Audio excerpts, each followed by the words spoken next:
Kegan Lowe is covering this Wake Forest scandal. Winston-Salem Journal is where he works, and kind enough to join us. Kegan, good morning. When did you first hear about this story?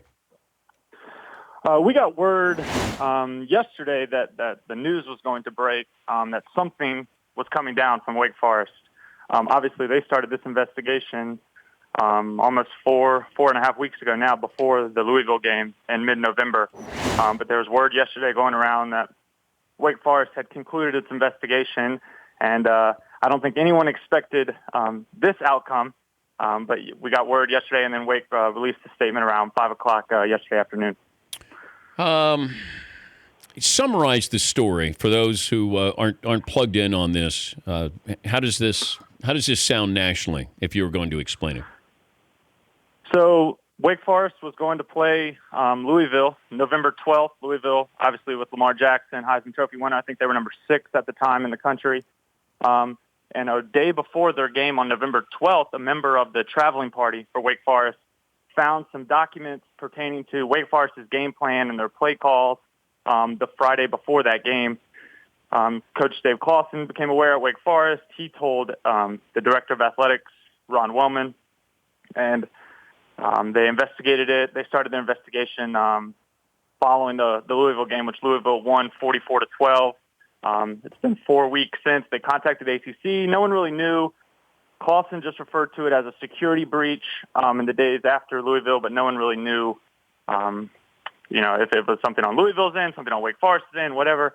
It's been 4 weeks since then, and then they announced yesterday, obviously, that Tommy Elrod, former player who's a quarterback in the mid-'90s, and now he's a radio broadcaster, was also a coach at Wake Forest for 11 seasons under former head coach Jim Grove.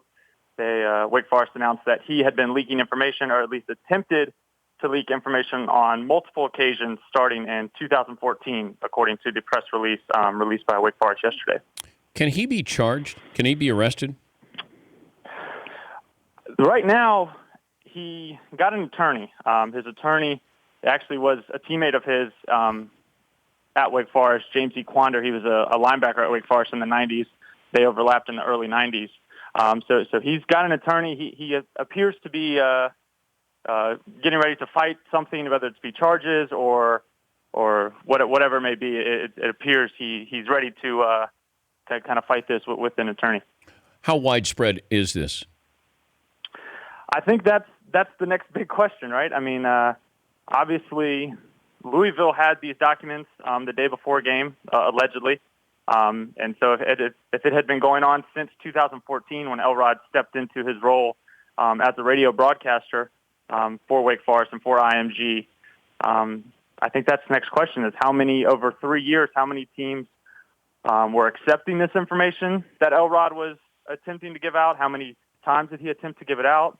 I think the ACC is going to have some questions to answer, just in the whole conference in general, about who is this 3 years running now? Who is accepting this information, and how wide did it go?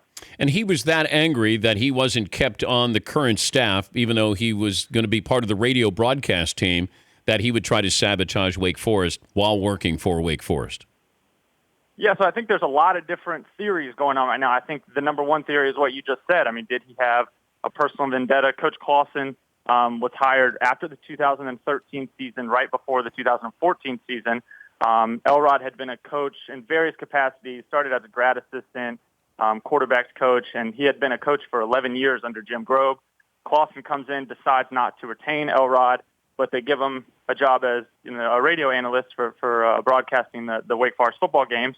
And so I think one theory is, did he have a personal vendetta that he wasn't retained? I think you could also, it's all kind of speculation right now. I mean, was he auditioning for trying to be in good favor with other coaching staffs around the country? Maybe he wanted to be a coach again. I think some people have speculated, was money switching hands? I think that's always gambling. Was there a gambling part of this? Money. And so I think there's a lot of different ways this could go. But yeah, I think the most obvious one that people are drawing conclusions is, was he angry that he went from coach to a radio broadcaster?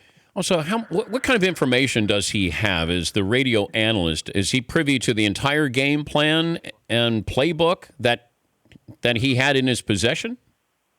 Well, I think a lot of it also goes back to the fact that he was a former player and was a coach. So I don't know if this is just your normal radio guy, in terms of just calling the game or whatever.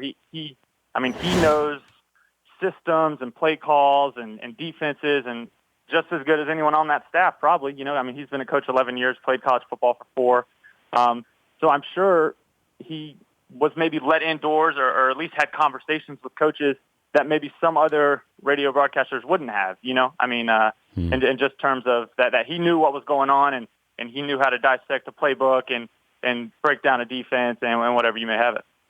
Well, Kegan, good luck. It's interesting story. That there's a few more twists and turns here, I'm sure. But thanks for joining us. All right, thank you, Dan. I appreciate it. That's Kegan Lowe from the Winston-Salem Journal. The Dan Patrick Show, weekday mornings on Audience.